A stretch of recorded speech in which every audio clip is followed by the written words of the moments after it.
Good afternoon to our Norwegian and European clients, and welcome to Arctic Securities Macro and Oil Market webinar. We are giving you all 1 minute to have all the attendees signing in, so we'll start in about 1 minute.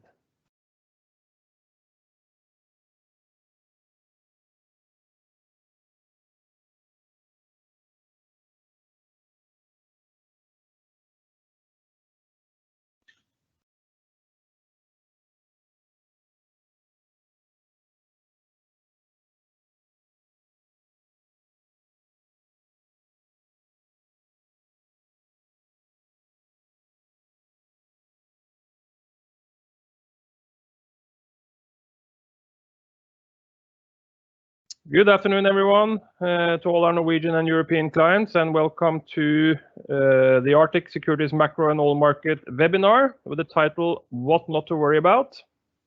My name is Anders Berglund. I will be moderating today's session. The session is scheduled to last about 45 minutes to an hour, and we will take Q&A session after the formal presentations. Today's speakers are our Chief Economist, Mr. Stein Brun, that will give us his view on the global macro outlook and what not to worry about. Our Senior Oil Analyst, Ole Rikard Hammer, who will cover the oil market development and give us his new oil market predictions and price targets. And finally, our Senior E&P Analyst, Janne Stenstedt, giving his top picks within the E&P sector. We will start the session with our Chief Economist, Mr. Stein Brun. He will give us his views on the recovery of the global economy and what not to worry about. Stein, 2020 is well behind us, and we're obviously in a boom cycle with commodity prices soaring. This is further fueled with global expansive fiscal policy leading to all-time high equity markets. I guess an important question is what is happening to the inflation and subsequently potential interest hikes. How should the investors position themselves in the equity market going forward? Stein? I will end up with those key questions. Yes, probably with some answers as well. My title is What Not to Worry About. And in general, I wouldn't worry about demand as such. I'm more worried for strains on the supply side of the equation, both in the manufacturing sector, but also in labor markets. But first of all, let's take a look at what has happened during the first half of the year, because we have still an ongoing recovery, strong recovery, but with wide variations between regions. So while global GDP is back at the pre-pandemic level, we are still missing the previous trend, still lagging behind the previous trend. And over the first half of the year was a distinct change of growth drivers. Was strong in the developed world and even accelerating growth in Europe, while we saw a market slowing in emerging markets, especially in Asia, both China and some other Asian countries as well. But at mid-year, we have also seen a slowing in some parts of the developed world, first and foremost in the service sector. I'm looking at these purchasing managers surveys. And as you can see on the left-hand side, the global composite PMI, which is combining the manufacturing service sector, has come down quite a bit since May, and in August was at a 7-month low. And it's due to slowing in the service sector, especially in the US, but also in the UK and China, whereas the slowing in manufacturing is concentrated to emerging markets. And within emerging markets, the slowing is most distinct in some Asian countries, where vaccination has been rather slow to get going.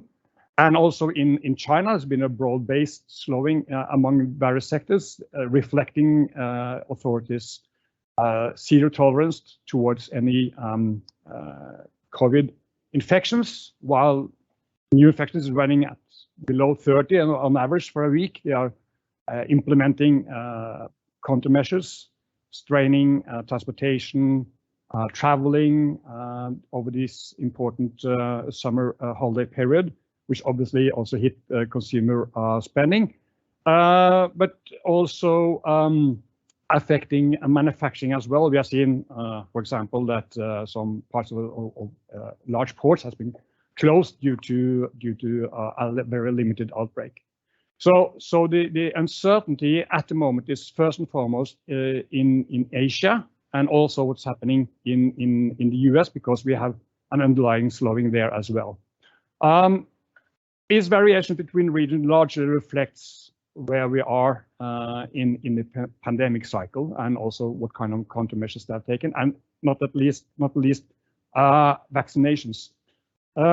To the left-hand side, you will see that there are some signs that the pandemic cycle is peaking in the US. The latest downtick, it should be noted that the latest downtick might be due to the low testing over the Labor Day weekend. So it's a bit premature to conclude that the cycle has indeed turned. But if I'm looking at a model which is produced by the health departments at Yale and Stanford and Harvard, and according to that model, fully 46 of the US states have seen the effective reproduction number now falling below 1.0, which implies that the peak is at least very near for the Delta virus outbreak in the US. Looking at the right-hand chart, it's important to note that over the past couple of months, vaccinations in Asia has really accelerated in a number of countries. If you go back to the summer, it was at the low 10 to 20% of the total population had got their first jab in, say, Taiwan, in Thailand, in Malaysia. But recently we have seen a strong acceleration, most notably as I mentioned, Malaysia, Korea, and also Taiwan as well, while some important countries important to the global supply chain like Vietnam is still lagging behind. But as the experience was for Europe, if we go back to spring, everyone was talking that continental Europe was lagging far behind both UK and the US in vaccinating their population, but it changed dramatically in summer, and currently 70% of the adult population in the EU is fully vaccinated. So one should expect the same to also happen in Asia. That will have important implications for manufacturing production, for easing those strains in the global supply chain. So if we're looking, say, 3 to 6 months down the road, I expect that we will see less of those strains, but not fully eliminated, but less of those strains hampering the manufacturing sector. At the same time, in Europe, where vaccination rates are high, there's certainly a change of the reaction function by authorities, because the strains on the healthcare system is much lower than previously. We won't see these lockdowns as we have had before. Say in last winter, we had this closing of non-essential shops, both in Germany and in France, and I think that it's unlikely to happen again, even if we have some reacceleration in the Delta wave on the continent. But I think that as vaccination is continued rising, authorities will be more inclined to induce policies to incentivize the rest of the population to take the jab than really closing down activities. So I'm not worried for that. And I also have to say that over the past few months, while many are talking about the slowing in the US, uncertainty related to the Delta wave, and while growth obviously will be extremely strong in the third quarter as well, we do have a downshift in private consumption. And I think there's a distinct change of tack between Europe and the US, where we see that most indicators for Europe is running stronger than in the US, and actually GDP growth in the Eurozone should be holding up very well in the current quarter and be stronger than in the US. And we're also seeing that a distinct gap between consumer confidence in US and in Eurozone due to this handling of the latest outbreak. If we go to what we should not worry about, I wouldn't worry about the consumers, because the fundamentals are certainly good. Households in the US and Europe are awash with cash. They have excess savings due to large transfers during the pandemic from the public sector to the private sector, and certainly improving labor markets, also helping on the income side. While private consumption in the US is above the pre-pandemic level, we still have a large gap to fill in Europe. So on a comparable basis, I'm more optimistic for Eurozone consumers in the third quarter and the fourth quarter than for the US consumer. But in the US, there's still a gap on service consumption to be filled in the next few months. So a change of tack there from, say, mainly spending on goods to spending on services in due time. As I mentioned, employment is improving. We did have a low side number for job growth in the US in August. Non-farm payrolls expanded by just 235,000, which would be a very solid number in any other times than these, and it was a sharp downshift from about 1 million jobs added in July. But demand for labor is super strong. We had this new record high, both in absolute terms and relative to overall employment. The record high in job openings, in vacant jobs in July, latest number for July. And also this survey among small and medium-sized businesses in the US from NFIB also shows that hiring plans are at record high levels. So the problem in the US is more on the supply side of the equation. We do have some questions around strained supply because people are still, or I would say women are still home taking care of their children because of schools are closed, kindergartens are closed. We have this issue with this enhanced unemployment benefit on the federal level, while half the states have already terminated that program. The rest is ending this week, and as those eligible to receive these benefits receive some $300 a week, might be that they are waiting to go back to the labor market as active job seekers, but that we should have some indicators on that in the next couple of labor market reports. Probably not in the report for September because the cutoff date is next week.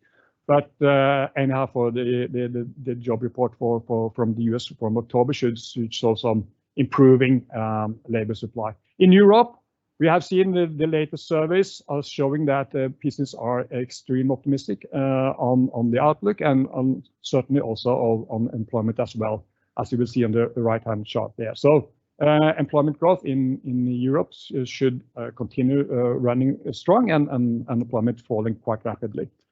Another thing I wouldn't worry about is apart from some temporary slowing is business capex. We have record strong earnings growth, certainly a positive for investment spending.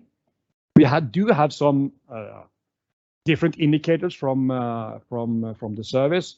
If you look at actual orders, upper left-hand side chart there, running extremely strong, but the PMIs for the investment goods sector is showing some slowing, though the absolute level on those indicators is rather high compared with the previous strong cycle in 2017 and 2018. So over time, I think that business capex should run strong, but we will see a shift within capex away from the COVID winners in technology, both hardware and software, towards other kinds of equipment, which will pick up in the second half of this year and during 2022. So we should be quite a healthy cycle for business investment as well. One particular problem, certainly on the supply side, is these bottlenecks in the global supply chain, and it's currently holding back manufacturing production, which actually stalled in the second quarter of this year on a quarter-to-quarter basis. And as you will see on the right-hand side, there is a little bit weaker, no, I wouldn't say soft, but not as strong new orders indicator in this PMI survey. But the key point here is that backlogs are elevated. And certainly if you look on Germany as an example on the bottom right-hand side there, you see The light blue line is orders, and the thick dark blue one is production, and certainly is a heavy backlog of work waiting to be done in due time. So after this lull in summer, and as these supply strains are gradually eased over, say, the next 6 months, we should see that the global manufacturing production should pick up again.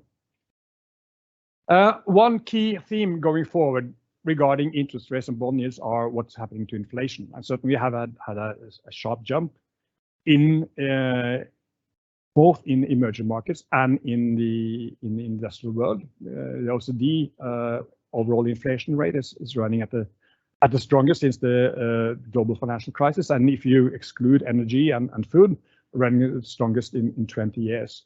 There is an issue on food prices in EM, in the emerging markets, but not generally in developed world. But anyhow, there's an extremely strong jump in inflation, nevertheless.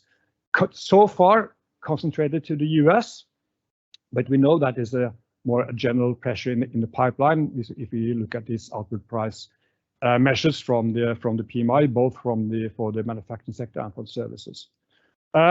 In the US, there's a combination of very extremely strong base effects, as some prices fell sharply when the pandemic struck last spring, say for airfares, say for restaurants, hotels, and so on. And those prices are kind of normalizing as the economy reopened in this spring. At the same time, the strains on the supply side is also showing up in inflation.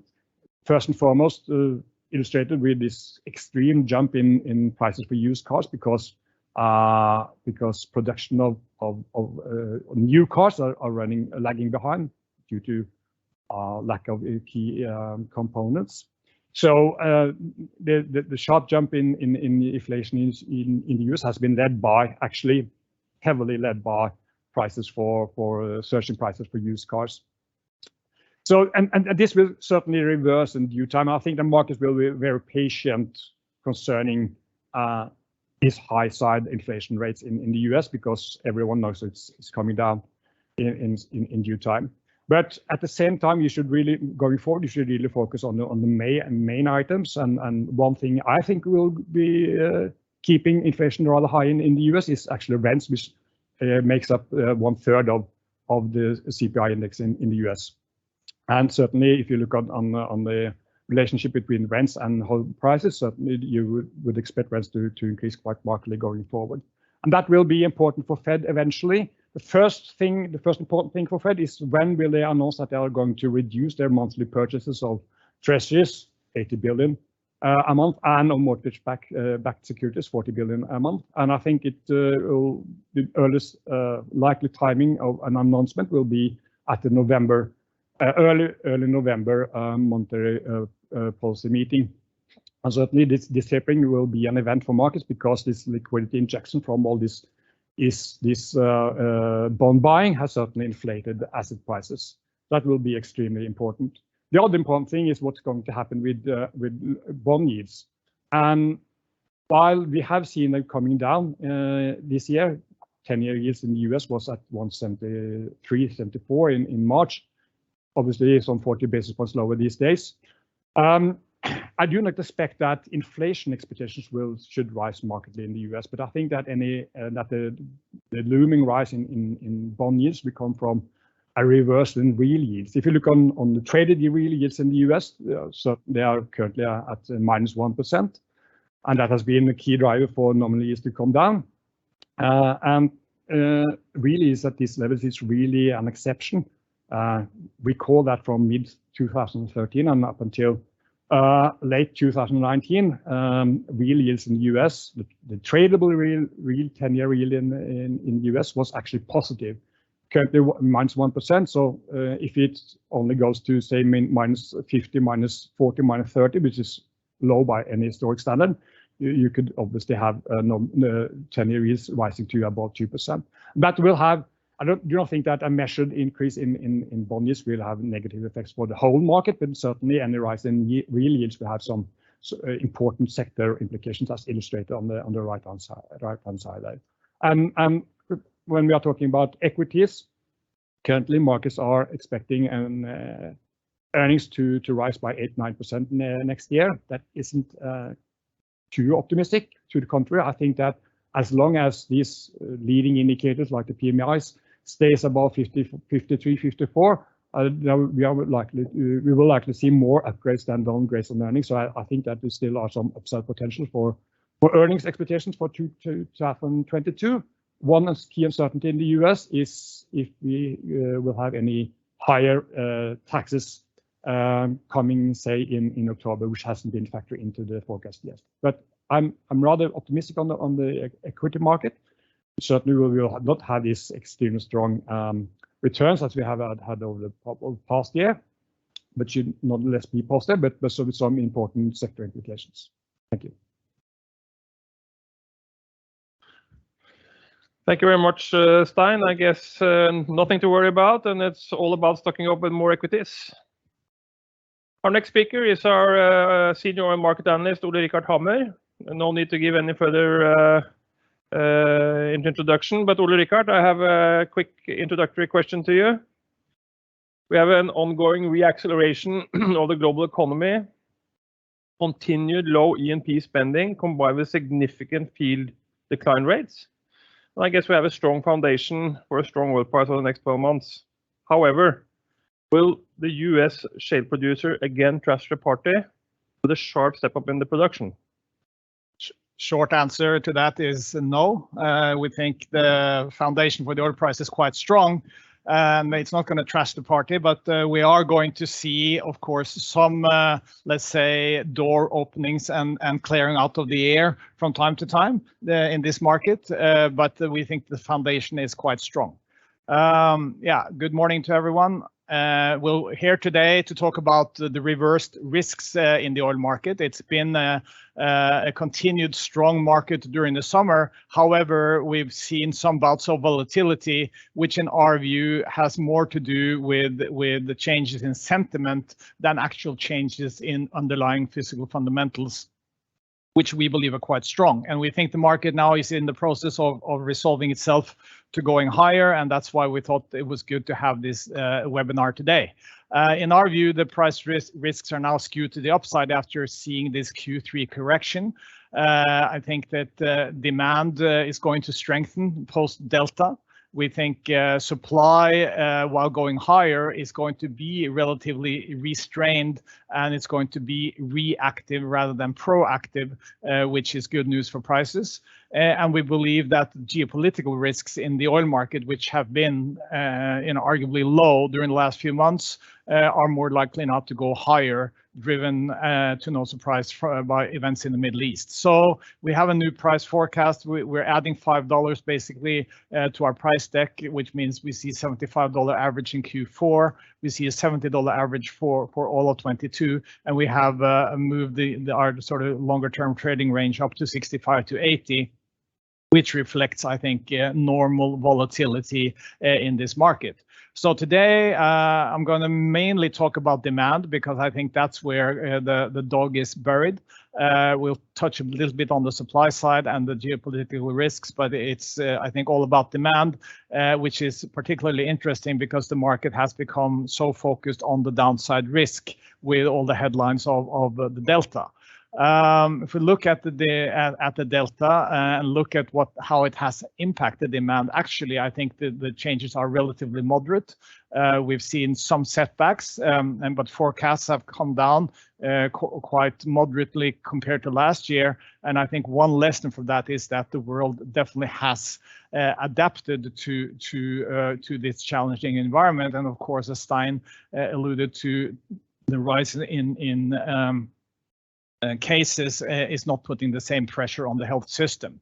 And if you look at some of the demand factors, I think in the fourth quarter, we're going to see Q4 19 levels exceeded in several countries. In our view, the economy and prices remain the key driver of oil demand. They are in the positive direction, certainly on the economic momentum, and we see few changes of structural change as of yet. We have today, we've upgraded our demand outlook for 2022, added 500,000 barrels per day on growth, taking that to 3.6 million barrels per day. That's well above the IEA's level, and we continue to see the 2021 recovery somewhere in the mid fives, depending on how the fourth quarter plays out. We think it's going to be quite strong. So let's go into the details behind this upgrade and our reasoning on that. We'll start in Asia, which of course is the most important area of the oil market. And with two messages here, starting here on the left-hand side, we think that the things are going to start to look better in China.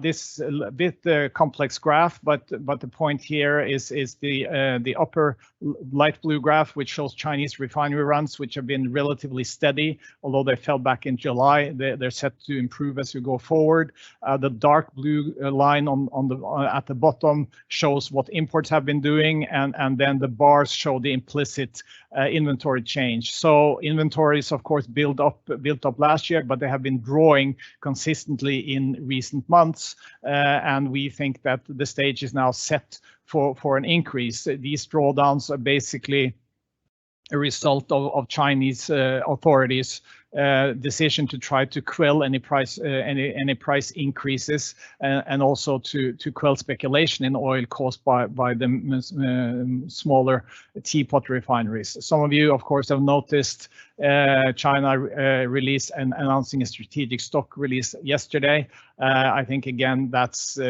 part of a short-term sort of management. We don't see that as a big longer-term impact on the market. So as China's economy picks up, we think imports are going to rise. That means they have to take more from the global market in our view. Same thing on India. On the right-hand side, India, of course, very much in focus this spring with the dramatic flare-up in their COVID situation. Oil demand fell sharply, but has since then rebounded, and we see the stronger data, certainly on the refinery side, coming out of India, and we think the recovery is going to follow a seasonal pattern into a stronger second half. So we are seeing a similar sized V-shaped recovery in India as we've seen elsewhere. And on a general note, I would follow up with what Stein was saying, that we expect emerging markets to show stronger oil demand because of an expected pickup in vaccines and hence more reopening of the economy, more normal life, and that should lead to higher oil demand. So we think there is a positive tailwind for emerging markets overall, with particular focus on China and India. Then let's shift to Europe. Again, Europe is following the US with a quite strong improvement in domestic transportation. A lot more traveling. We're seeing the mobility indicators in Europe looking very strong. We think there's another point coming now, which is that the surge in natural gas prices is going to positively impact European oil demand and also demand in Asia. On this graph, we're start with two facts. A big graph on the left-hand side comparing fossil fuel prices, and you can see the price in natural gas soaring in recent months, now moving above compared to fuel oil prices, which means that we are going into fuel switching potential territory. Right-hand upper graph in the right-hand side just shows the size of the European oil market. It's anywhere between 12 to 14 million barrels, depending how many countries you count in. Natural gas is about 60% of that market, so that means there's several million barrels per day potentially exposed to the surge in natural gas prices. Lower right-hand chart is where it becomes, let's say, more speculative. We're breaking down Europe's natural gas demand across sectors. Our view is that natural gas demand going into the industry has quite high risk of seeing some substitution, somewhat risk in the power sector, very little risk on the building sector. I'm not certainly a bottom-up natural gas analyst. I'm not going to give you any more breakdowns on that. But from a probabilistic standpoint, my takeaway from this is that there's certainly enough gas demand at risk, which could switch into oil to have an impact overall. So we see stronger oil demand in Europe, and we think the same thing is going, or a similar thing is going to play out in Asia as we get closer to the winter. Then we start to look at the US, where I think it's being underestimated, the strength in US oil demand. We recently saw figures on a weekly basis reaching an all-time high in the US, and you can see on the right-hand side where the run rate now for Q3 demand, which is very strong, and it's well above the IEA's estimate. So unless US demand really falls sharply back in September, we think there's scope for upward revisions here. And we expect the GDP growth to be above trend through the first half of the year, and that means strong underpinning for oil demand in the US with really all the economy firing on all cylinders. Moving on to the supply side, where, as Anders said, are US shale producers going to crash this party? We think not. Left-hand graph here gives an indication of how we think the new and improved business model for shale players have impacted their performance. We got shale production on the light blue graph compared to shale E&P stocks performance on the dark blue graph, and clearly the sharp improvement we've seen over the past year in stock prices in response to moderate production development, we think that's going to carry weight as we go forward. Right hand side we have OPEC production. We think OPEC is going to continue to increase production, as they've said, but it's going to be gradual. And again, here the light blue line is below the dark blue line, and the dark blue line is the call on OPEC, i.e. what the market needs for OPEC. So we think they're going to be lagging for a while still there. So that means that we're going to see continued downward pressure on inventories. We showed you this graph last spring on the left-hand side, and you got the green dotted line. That's what was our Q2 forecast for OECD inventories going into the summer. We see that we've been right on the trend, even if the levels have been a touch higher. But the point here is that we are now falling below the pre-COVID range on OECD inventories. That's quite dramatic. And if you compare on the right-hand side, we compare relative inventory positions versus the 5-year average with oil prices. So that means the inventory position we're heading towards, i.e. a significant deficit versus the 5-year average, has consistently seen oil prices of $80 and above. So the message here is that we think the physical market is strong and is going to tighten further as we go into the fourth quarter and into 2022. And we believe that the downside demand risks are outweighed by upside risks. I'll close with a final slide just on the geopolitical side. And we can observe here that Iran has a new president and a new regime. He is playing a hardline game, as could be expected and as has been advertised. And we think that's going to further complicate the negotiations and lead to Iran exports being pushed further back into 2022, and it may well also increase the geopolitical risk premium in the oil market, depending on how these negotiations play out. So I think that's the summary from my side. Strong oil market, demand looking good going forward, supply being reactive, and there should be upside potential for prices, but volatility is also going to pick up. Thank you. Thank you very much, Ole Rikard. Seems like a blue sky scenario. Very few things to worry about. So it's a good and a great lineup for our next speaker, Daniel Stenslet, our senior E&P analyst. Quick starting question for you, Daniel. It seems like we're listening to Stein and Ole Rikard. There should be no skies in the horizons, only clear sky.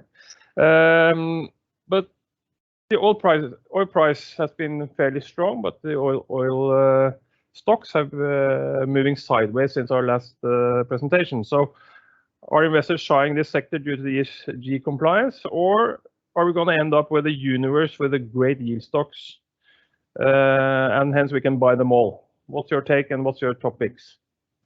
Yeah, that's a great question, Anders, and it's something that I certainly will try to answer throughout my presentation. As you can see on the slide, this is our coverage universe of the E&P stocks. I divided it into two main categories. For those of you who have been listening in on our webinars before, you've seen this classification previously. And it's the question that we're asking is, what companies do you think offer the best risk reward in each of the categories? And of course, there's a big difference in terms of market cap, in terms of risk profile, etc., between the two. So I think it's most relevant to look at them separately. So if we start with the first category, Aker BP, Lundin, Equinor, I think the first general observation is that the risk profile of these companies is fairly similar. They're all very, very strong, very robust, low operating cash flow, break-even levels, strong liquidity position, strong cash flows and deleveraging profiles going forward. So I think that the risk profile of these companies is very comparable in terms of finding which one of them who has the best risk reward. Comes down to which one has the most upside, really. And as you can see on the chart on the right-hand side, we show the price to NAV, price to core NAV for all three. I think the answer that's clear to me is that Aker BP is currently having the best risk reward among the three. If we go back to the beginning of the year, our top pick among the three was actually Equinor, which has performed also best among the three. But it's at that time it was because it was trading at a strong discount compared to its historical multiples, given the oil price and gas price outlook that we had at that point in time. Now it's trading close to what we see as a fair valuation. Given the very strong rallying gas prices lately, could be some minor upside to our target price of 200 in Equinor, but it's at least approaching what we would find to be a whole territory. While Aker BP and Lundin had a very strong rally just into the summer, and we're actually having a share price increases leading the Brent price, and they have been in a quite significant correction following the somewhat correction in the oil price. Although the oil price has recovered to not that far from its peak early in the summer, while the shares are lagging, and we think that represents an opportunity. And also, if you look at the relative performance among the three, we will actually say that if we take the 12-month forward perspective, we think the risk reward is actually the reversed ranking of the performance year to date among the three. So especially as we have more long-term confidence in our oil price forecasts, and gas prices are trickier to forecast. The market currently is very tight, and we expect that to be the case also throughout the winter. But we use the current forward prices when valuing these companies. So I think if you agree with our oil price thesis and also the forward curve in terms of future gas price development, I think Aker BP is currently standing out as the one with best risk reward among the three. So that was the first category. Among the next category of smaller caps, I think on a general note, they are priced at a much steeper discount to NAVs than the large ones. It's of course they represent more repricing potential than the larger caps. That is not a surprise. It's not unexpected, but still something that we think represents an opportunity. What I will do here in this section is to present first some indicators of the upside in this group, and then some indicators of their robustness or their risk parameters, and then make an holistic overview of the upside and the risks, and then arrive at a ranking of this group, and we'll get back to that. But what I'm showing on this slide is really the valuation upside from an NAV standpoint. And I've used some color codes here with the green color. That represents companies with a steeper NAV discount, more room for repricing. The red one less so. As you can see that from a pure or a full NAV viewpoint, also including non-core NAV, we find Tethys Oil to have least repricing potential and Africa Energy to have the most. If you look at core NAV, it's still Tethys Oil that has the least repricing potential, while Panoro is the one with the most repricing from a core NAV perspective. And the next set of indicators I will use to describe the upside is based on their near-term free cash flow, cash flow after investments. So what could either be used to repay debt or to distribute dividends or buybacks, divided by their enterprise values as of today, and also an overview of the possible triggers that could lead to further repricing. So taking the cash flow accumulation first, you see that the companies here in green, they have very strong near-term cash flows compared to their enterprise values. So based on this price deck that Ulrika presented, $70 Brent for next year and $65 Brent thereafter, we estimate that, for instance, BW Energy could generate almost 1.5 times its current enterprise value in free cash flow by the end of 2025, while PetroNor is more in the heavy investment phase and will have strong cash flows thereafter. So that I think the main observation is that many of these companies have a very strong near-term cash flow compared to its current valuation, which should make them attractive. And it would surprise me if they don't get any repricing, if they continue to deliver on our quarterly estimates and show this cash flow trajectory going forward.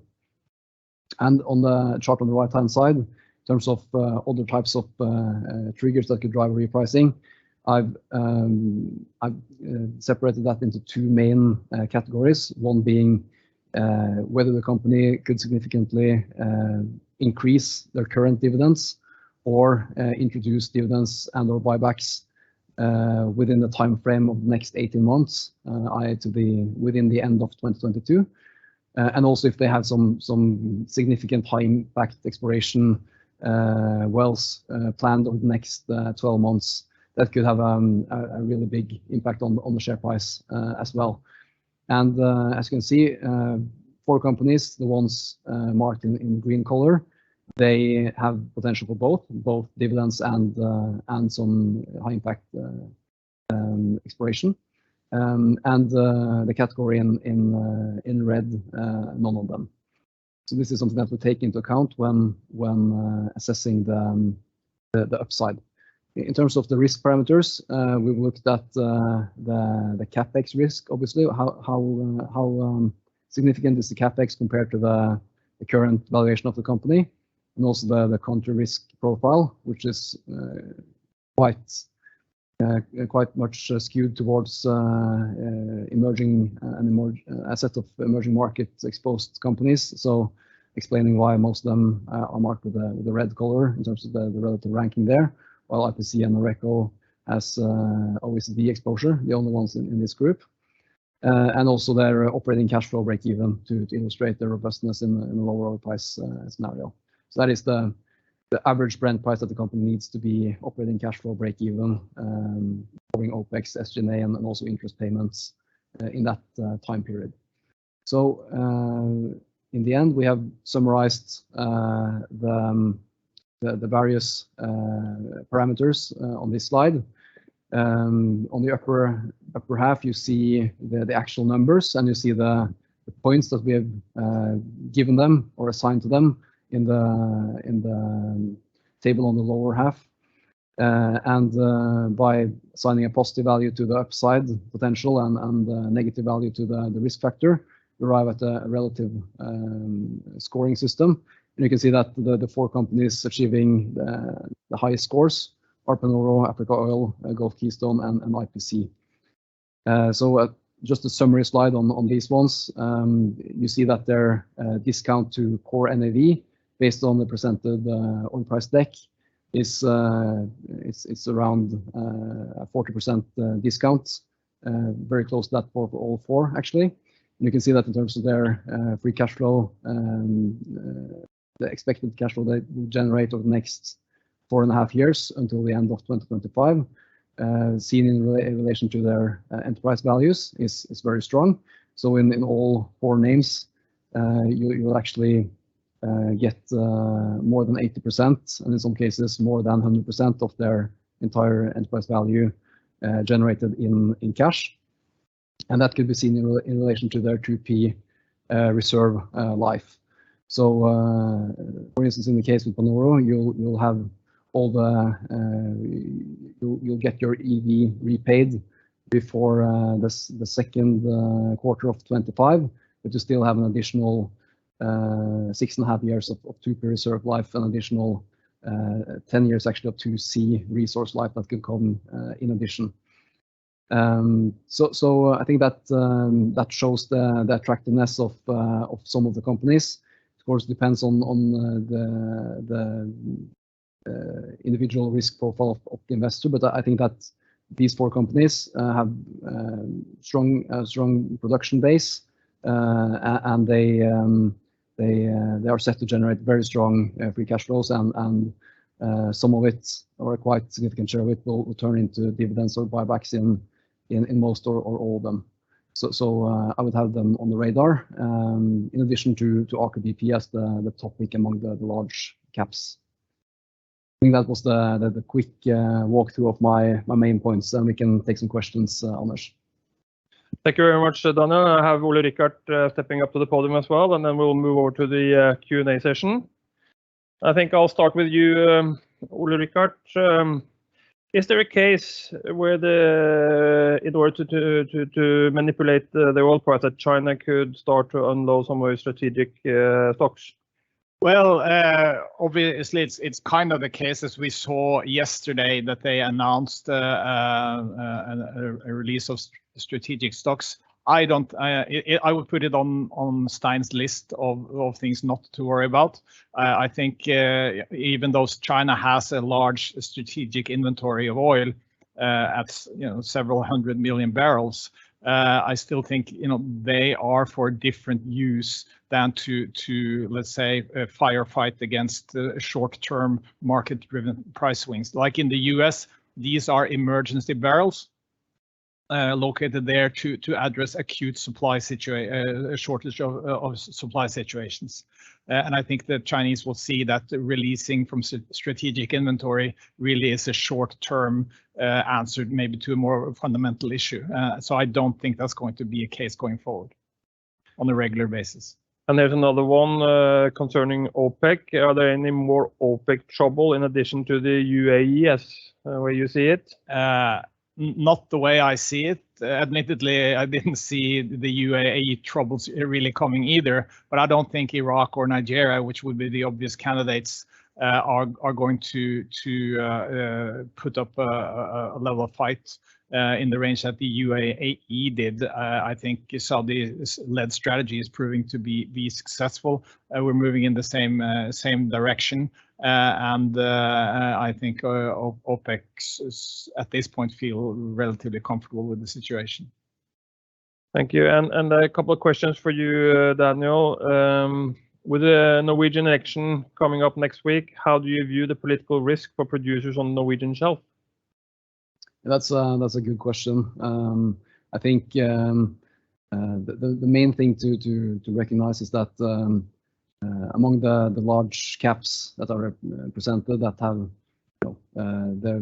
in some cases all its production or the vast majority of its production on the Norwegian shelf, most of their values are linked to projects that are either producing or under development, or that will be developed over the next 6-7 years with this tax incentive system that we saw was legislated last year.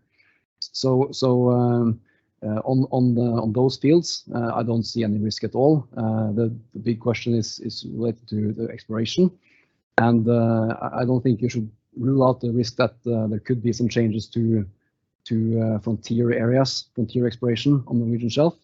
That could actually be something that represents a risk following the election, but that represents very little. It's of course not represented in our core NAVs in these companies, and most of the exploration efforts that both Aker BP and Equinor is currently involved with is related to mature areas where they already are producing, exploration linked to the areas adjacent to those producing hubs, and that is not at risk as I see it. And then it's the question related to this new proposed tax system, which will make the cash flow profiles of a given project slightly or quite different, actually, in the sense that project sanctioned under that tax system will have a lot more front-end loaded cash flow and pay more taxes towards the tail of the production.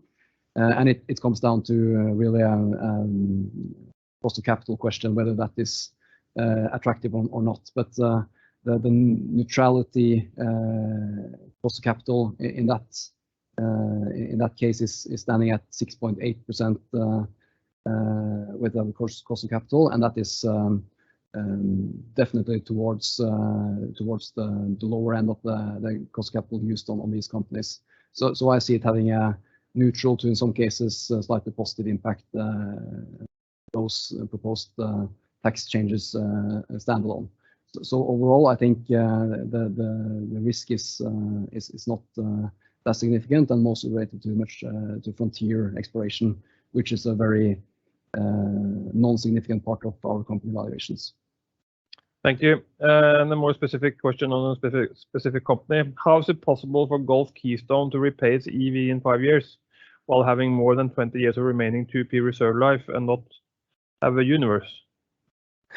Yeah, no, that's a great question, and it's really it comes down to the development phasing that the company likely will have to go through. So in that case, it's a field where the primary reservoir where they currently are producing from is showing very strong production rates, and the economics of that part of the reservoir is not something that you can question. It's highly profitable, while some of the deeper and also shallower layers are more uncertain, and that is why I've just been very conservative in my evaluation of the other parts of the reservoir, and assuming a much less attractive, a lot less attractive profitability from extraction of those reservoirs. So it's I think honestly that those estimates further towards the tail production of that field is very too conservative, but it's because we don't have that transparency. It's just to be cautious at this point. Thank you. And the question for you, Ole Rikard, I guess it's fair to say never a seminar without a question on the tanker side. And obviously increased production is definitely linked to the tanker market. So what's your 2 cents on the tanker market going forward with your not to worry outlook? 2 cents on the tanker market. I think we've been positive towards the tanker market. Certainly we have been too early. My view is that when you're wrong on your analysis, it's either being wrong on the fundamentals or wrong on the timing. And I'm going to stick to being wrong or premature on the timing in this one. I think that the tanker market is set for improvement. The gap between oil demand, which is recovering fast, and trade, which is flat, is as big as it ever has been. And I think the destocking period is coming to an end. That's going to see greater demand for tankers, and in particular, the weak demand for imports in Asia has enabled the OPEC production to get any kind of traction in terms of tanker demand. So I think things are set for an improvement, but we are coming from a low level, and it's certainly going to take some time before we get back to normal. But there should definitely be a confirmation that the tanker market is not as dislocated on a demand-supply basis as has been the impression in the first half of this year. So I'm optimistic that we're heading for a turnaround. Perfect. Daniel, another question for you. Are there any high-impact exploration wells investors should have on the radar? Will some of the companies you mentioned drill any exciting wells over the next 6 to 12 months? Yes, that is definitely the case, and it's actually a case also in two of the companies that I highlighted on this as topics in this category, and that is Panoro and Africa Oil. So Panoro will, for instance, participate in a high-impact exploration well offshore South Africa. That could represent a 10 NOK per share potential in the event of a positive result. Africa Energy is also participating in that well. So that is clearly a well to have on the radar, and it's set to be spud towards the end of Q4, and likely we will see some results in early Q1 from that one. And also Africa Oil will indirectly, through its holding in Impact E&P, participate in an exploration well offshore Namibia. It's called the Venus well. It's described as perhaps the largest undrilled structure so far discovered. So it's another. It's a very big prospect. It's also big or a quite risky well. Not that big chance of success, perhaps less than 20%. But in the event of a discovery, it could be. I've stated in my slides, it could be a 5 SEK per share potential in Africa Oil. In a mid to high case, it could also be way more than that. So it's definitely a high impact trigger. Not with like a 50% chance of success, less than that, but also with carrying a huge impact potentially. So have those two on the radar. To Richard, what estimate do you have for the overall annual decline rate of the global non-OPEC production base? That's a good question. Let's see. We are running with the similar kind of numbers that the IEA is running, which would be a 4 or 5% net decline rate on the mature base of the production. And my experience here is that people often just look at the total non-OPEC production, which is now running around 50 or 60 million barrels per day, depending on where you put Russia, and apply the entire rate against that production. That's not correct in my view. You got fields ramping up and coming down, but it's the mature base, which is considerably smaller, where that rate is applicable. Thank you. And as a direct IPC question for you, Daniel, how soon do you think the company could announce buyback and/or dividends? And how do you view the Canadian egress situation for oil with a new Enbridge pipeline seemingly coming online? And what about the gas exposure in Canada? Prices seem higher than in recent years. Yes, so I think they actually could initiate a buyback program or start to pay dividends already in the second half of this year. At least they have the capacity to do that, and given the kind of the share price having started to plateau and at least not showing the steady increase that we have seen into the summer, I think they're more incentivized to use the buyback option. And in terms of the egress situation, I think it looks quite encouraging. As Richard had been telling us, the rig activity or the drilling activity on the North American continent has really not picked up to the level we saw prior to COVID. And we have this additional pipeline coming on. So the numbers I present to you in terms of my NAV estimates on IPC, etc., it's based on a lot of the volumes being shipped by rail, not by pipe, just to be a bit conservative. So I actually think there could be some upside to the Brent to WCS discount that I use in my modeling. So I'm actually quite optimistic on behalf of the supply egress situation in Canada. And also in terms of gas prices, yes, that's the case. It's we've seen also a quite strong increase in gas prices on the North American continent, and to a level higher than, for instance, also in 2018. So that's of course supportive. I don't have any strong view on how long that could last, but it's definitely representing an upside to my numbers, and again making my cash flow projections even more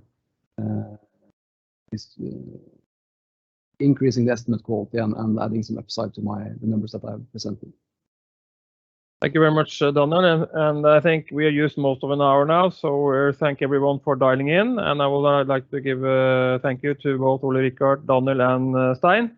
And we look forward to hopefully see each other in the not too distant future, or it will be another webinar. Thank you very much. Have a great day.